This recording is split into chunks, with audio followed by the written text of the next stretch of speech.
He looks worried sick. What the bloody hell's coming here?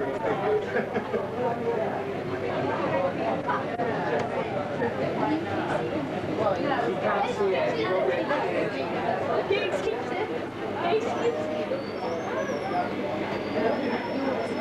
Yeah, stand up, stand up.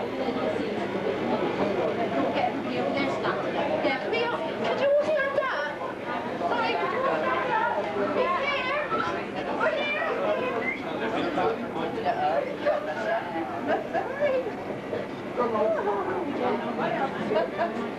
Get rid of that.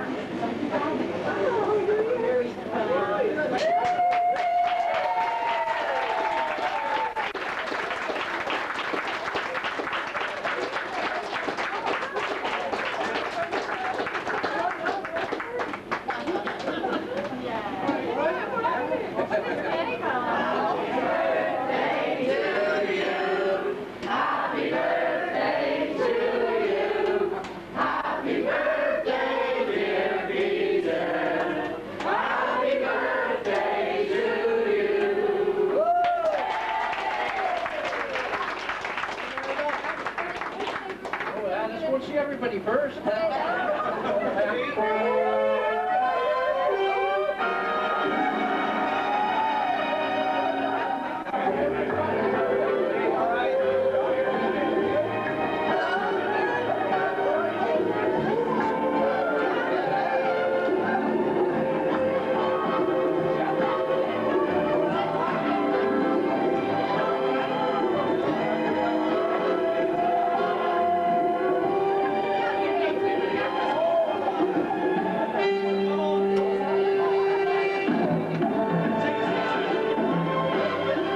Helped a special constable by the name of Lockwood West, the father of the actor Timothy West. Peter had a stepbrother called Dennis from his father's first marriage, and a brother Ken, who is here today with his wife Norma and family. Already been drinking. In 1939, World War II broke out, and Peter and Ken were evacuated to Granny and Grandpa's house in Tenby. Peter and Ken spent 4 happy years living in Tenby, causing low-level aggravation to the local community. When Peter wasn't at school, which was often, he took on various jobs which included helping in the chip shop. Do you remember that at all? Yes, chopping the chips in the evening with a hand machine. I was the best chipper they had. You caught your thumb in the machinery? Yes, yeah, oh yes, I caught my thumb. You had to catch your thumb in there or it wouldn't work. All added to the flavour, of course. He also worked at a golf course as a caddy. What was that like? Well, that was very hard work. Half a crown for 18 holes. And when I didn't have a clue what you had to do, and the gentleman I was walking around with said, "Where did your ball go, caddy?" I said, "Well, you hit and you look for it." That job didn't last too long. He also portered at the local railway station. Do you recall that? What was that like? Carrying suitcases up to the hotels that were open during the war because there was no taxis at 2 bob a ton. Golly. Had his finger in a lot of pies. And he also picked potatoes, and also his nose, I understand, in a farmer's field, together with the Italian prisoners and the land girls. Land girls. Land girls were down one side, evacuees and schoolboys down the middle, and the Italian prisoners were on the far side. But in the dinner hour, they were allowed to mingle, and that is where I got my first taste of what was going on in the world. A sad indictment of the Italians, I'm afraid. Yes, the chemicals were already racing around that young boy.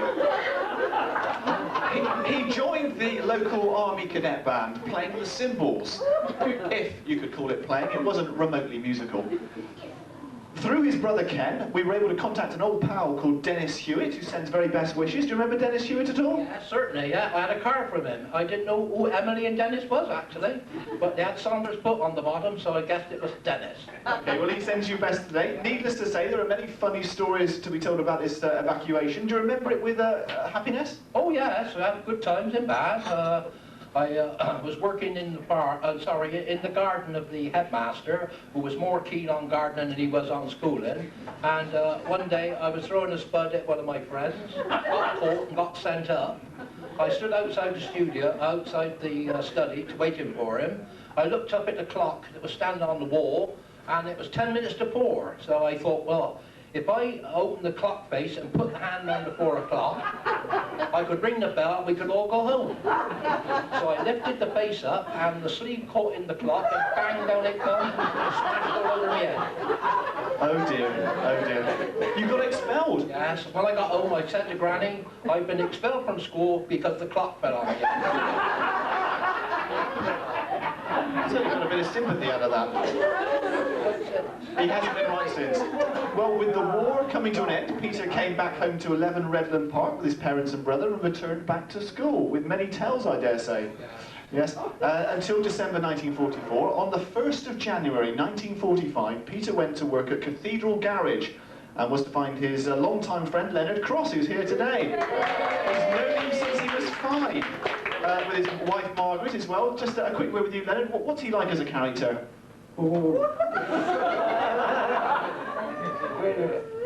He's good. He's been a good friend over the years? Very good, yeah. Our paths took the same road, actually. Hang on, we don't believe a word he says ever. No, we don't believe a word he says. He's a terrible flirt, apparently. Tried it on with you at all? Often. I was the first man to kiss her when she got married. Statistically, the first man to Kiss her when she got married. I went to the wedding, they came out to church and I kissed Margaret. Oh, blimey O'Reilly. You were the first man with something else, I dare say. Okay. Right, now, in 1949, Peter was called to do national service. He went into the Royal Air Force and was stationed at Uxbridge. He attended Earl's Court for the Royal Tournament and also attended Lord Wavell's funeral as an honour guard. What was that like? Can you remember it? That was a special one, that was. There was 18 RAF chosen out of 200 to line the steps at Westminster Pier for the funeral of Lord Wavell. Was carried up the steps on May 1950 for his funeral in Westminster Abbey. And I was rubbing shoulders with Earl Mountbatten and a few other dignitaries. Golly, they still talk about him. And he also attended Remembrance Sunday at the Royal Albert Hall. What was that like? It was very nice. We had 2 shows, one in the afternoon and one in the evening, and the British Legion gave us 10 shillings for doing the show. In front of the King, that was mine, not the Queen. Elvis Presley was there. Leonard's wife, Margaret, arranged a blind date for Peter with Rita Pryor, who was eventually to become his wife. At this point, Rita was clearly unaware of Peter's cymbal playing. It's difficult to say what actually attracted Rita to him at that point, at that first meeting. It was money, all right. He started to earn a little bit of money. Perhaps, I wonder whether it was the promise of a cut-price MOT at the Cathedral Garage. However, he soon got a new job through Rita's father Eric, who was working at Marden, Son and Hall, a reputable carton maker, where Peter got an apprenticeship as a cutter and a creaser. For those that don't know, what does that job involve? Making rubbish, actually. Everything that went into a carton was made by the machines that I worked on at number 11 factory. And when you make rubbish, you empty the boxes out and throw the boxes away. Cigarette packets, soap boxes, fish boxes, you name it, we made it. So it was rubbish. And you enjoyed your time at the company? Oh, yes, yes. I had 30-odd years at that. Very good. Before it was found out. Okay, happily wedding bells filled the air on the 4th of June 1955 at St John's Church, Apsley Road in Clifton, where Peter and Rita were married. Do you remember the wedding well, sir? Very well. It rained during the morning. And it's been raining ever since, actually. I got married, of course, when the trains were on strike. If the Vickers would have been on strike, I could have got away with it. That caused you some inconvenience, didn't Oh, it did. Oh, yes. We went on our honeymoon to Tenby. We went from the White Ladies Ballroom where we had a reception. We went to Weston-super-Mare in a friend of mine's car, where we got out and got onto the Campbell steamer. We rode across the channel to Cardiff, got out at Cardiff and got on a local bus up to the city centre, got on another bus and rode to Swansea. We couldn't get any further that night, and Ken and Norma, whose parents came from Mumbles, gave us the key and said, go and stay the night at our house. So we went there, we got in, turned the light on, all the lights turned off on the main, no matches, groping about. Eventually we found our way round and we sat there looking at one another. All of a sudden the door opened and in walked the parents. Not the most romantic evening. Mr. Shearer was in the kitchen whistling, and Mrs. Shearer was upstairs making the bed. Dear, oh dear. They knocked at the door and said, is there anyone you want to go up? Well, Peter's brother Ken was best man at that wedding, and Judith and Annette, Rita's cousins, and Kate, Rita's sister, were the bridesmaid. Peter has many cousins, and two favourites are here today, Phyllis and John. Give us a wave, where are you? Oh, right at the back there. We've also got second cousin Philip Jenkins and wife. Due to ill health, his favourite cousin, Joan, who lives in Darlington, could not be here, but sends her love. She rang me this morning at 6:30. Oh, lovely, lovely. Now, we were going to talk about the train problems, but you've already gone way through that, so I'll just move on. On the 1st of October, 44 years ago, Peter and Rita moved to St. Peter's Rise, Headley Park, accompanied by their first daughter of 2 months, Mary Elizabeth, and 6 years later by Brenda Ann. They have watched neighbours come and go through the years, but two of their original good neighbours and friends are here today. That's Mary Coward and Barbara Sparks. Hi there. Oh, let's have a brief word. What was he like as a neighbour? Oh, he's been excellent. He really has. Tell the truth. He's a real hero. What do you think of him? Yeah, he's a wonderful man. Yeah. Certainly knows how to charm the ladies, doesn't he? Yeah, he wants to see them later. Peter very much enjoys watching all sports. Indeed, he avidly watched the female beach volleyball at the recent Sydney Olympics. His favourite sport, though, is football, and he was a regular supporter to ex-workmate Reg Pound on a Saturday, watching St Gabriel's on the Bristol Durham Downs. What was that like? Good team, were they? Oh, brilliant side. We won the Norman Ireland Cup, the Norman Ireland Cup, and the League Championship year after year. That's all I went up there for, really. That's the way of the wife. Why didn't you play yourself? I was too old. I was getting on for 23 then, mate. Sadly, due to a holiday, Reg could not be with us here today, but Reg and Shirley wish you all the very best. Okay, now as I mentioned, Peter worked for Marden, Son and Hull, and for many years worked shift work, 2 till 10 and 6 till 2. Just a brief word on that. What was it like working the old shifts? Well, the early term was all right, but I didn't like the lates. In the summer, when everybody was going home at 2 o'clock, you were in the factory till 10 o'clock, and with the heat coming down, I think, oh, I wish I was going home now, not coming in. But there, you can't have one without the other, can you? People say you were a slack worker, never really put your work in. I was very slack. Slack Harris. They used to call you Slack Harris. Well, he worked at St Anne's and then moved to the site near Temple Meads. A picture on the wall there shows Peter with a pair of industrial boots around his neck. I've got it here, and I believe there's a story about this. Tell me about it. You've got boots around your neck there. Well, they used to encourage you to wear the industrial boots. You bought them through the firm, and you used to wear them, and every month somebody from the department would come round to make sure you were wearing them, and they'd draw out the hat, a prize, and if you didn't have them on, you wouldn't get the prize. And the day I didn't have them on, they come and ask me. Oh dear. Story of your life. Okay, well, we have a few of Peter's work colleagues here today. Gordon Box, Ernie Wilkins, Paul Hobbs and Tony Thackrell. Where are you all? Okay, well, we're going to have a quick word. Right. What was he like to work with? Very good. Very good workmate. I got on with him extremely well. I haven't seen him for years, but I must say he looks quite well. Lovely thing. Has he aged gracefully then? Yeah, I would say he has really, yeah. He looks good. A bit of slack in the face though. And who else worked with him? You, sir? Yeah. What was he like? He was a good lad to work with, and I wanted to get the apprenticeship, so I said to Pete, I said, how'd you go about getting one of these apprenticeships, Pete? He said, call the forewoman, the silly old fart, and Fred would push her down the steps. Next time he had a 3 years apprenticeship.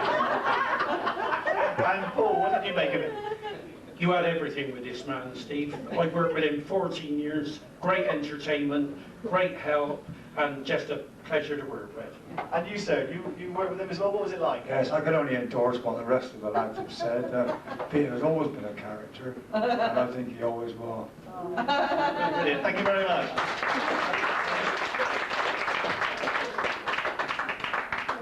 I'll Tony kept it clean. There are X-rated stories that we go around later on. Okay, now in 1984, Peter took early retirement from Marden's and enjoyed spending his days not having to do any more shift work. He's a very keen crossword addict. He's a Sun bingo player. He's the local Father Christmas at the mother and toddler group, and of course he's frequently found slumped, dead drunk in the city centre pubs.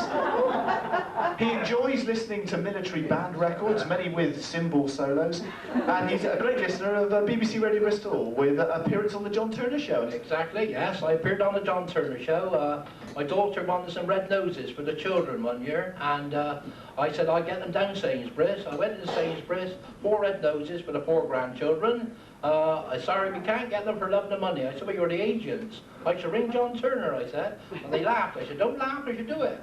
I went home and rang John Turner, and they invited me up the studio.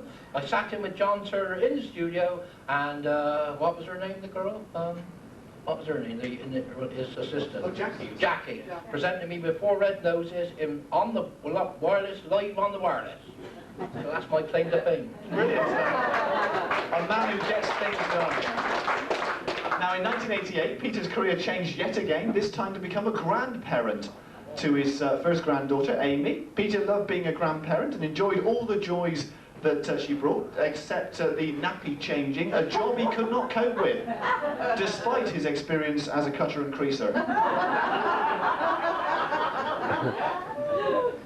Now eventually Alice, David and Harriet were born, and the grandchildren adopted the name Pappy for him, and they absolutely adore their very kind Pappy. Just keep those birthday and Christmas presents coming, will you? Righto, yes, we keep it going. Okay, now because he's good at getting up early in the morning, another job that Pete happily undertook was to be the oldest paper boy in town at Shaw's News. He was their regular help on a Sunday morning, and Sandra and Wynne were great pals to him, and they have many good times together. They're all here today. We're going to have a quick word. I'll dash over. The microphone leaked and run out. What was he like in those days? Oh, wonderful. He used to come along because we was nervous a bit in the morning, you know. All right when Pete comes, and it was lovely to see him walk in. And what are your thoughts on him? It was what my thoughts on him are. We had some good laughs. Really good laughs. He used to come up on a Sunday morning, and I'd always look out the window to see if he was there before I'd come down, and then come on, I'd down over, and then he'd look after the shop, and I went out to make me a cup of tea. And a word on him, sir? He's first class, Peter. That's the only word I could say, first class. Brilliant, thank you very much. Somebody that don't like me. We're all load waiting in the other room. They, as I say, he was the oldest paper boy in town, but they, however, would be the first to admit that he rarely delivered the papers to the correct houses, if they turned up at all, but at least he was keen. The business, of course, was then bought by the Go-Hills, who Peter also became good pals with, also here today. Now, sadly, Rita, Peter's wife, has been in ill health, and for many years has been receiving specialist care. Peter visits her on a daily basis, and has been a very good husband to her over the years, and we send her our best wishes today.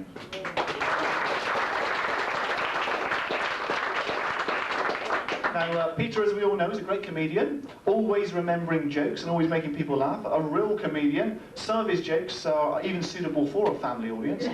He's also a mimic, and I'm told could do a brilliant James from the Vicar of Dibley. No, no, no, no, no, no, no.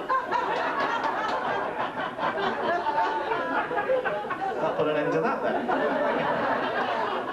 So on a final note,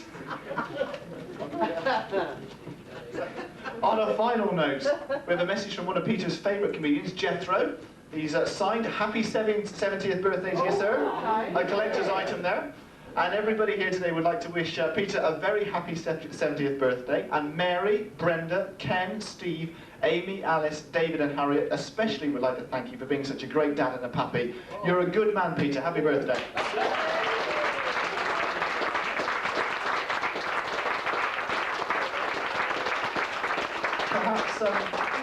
Perhaps Pete himself would just like to say a few words. A few words.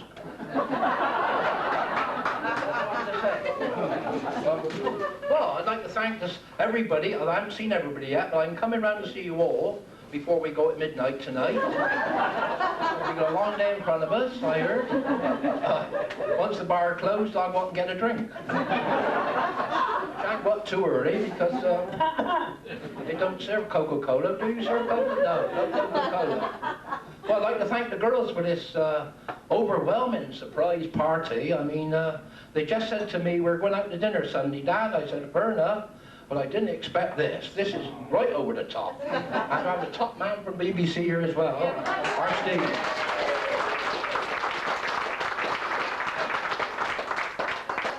A wonderful tribute to me. I don't know whether I'm worth it or not, but there. I hope to see you all on my 80th birthday. Back here again with Steve in the chair.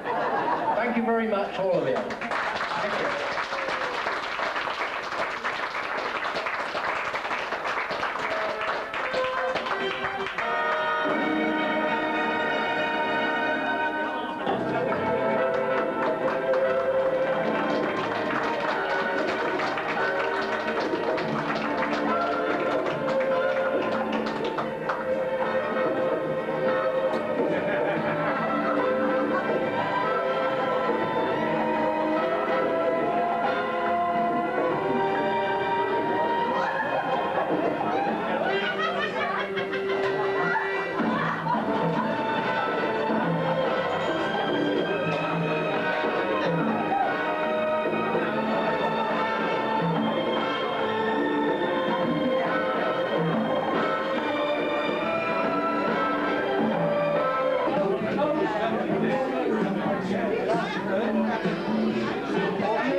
Thank you all very much.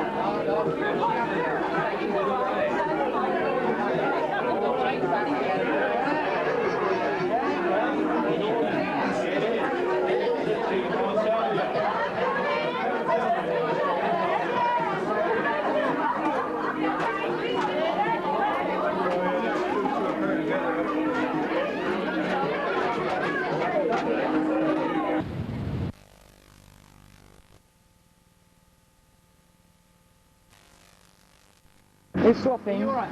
What I need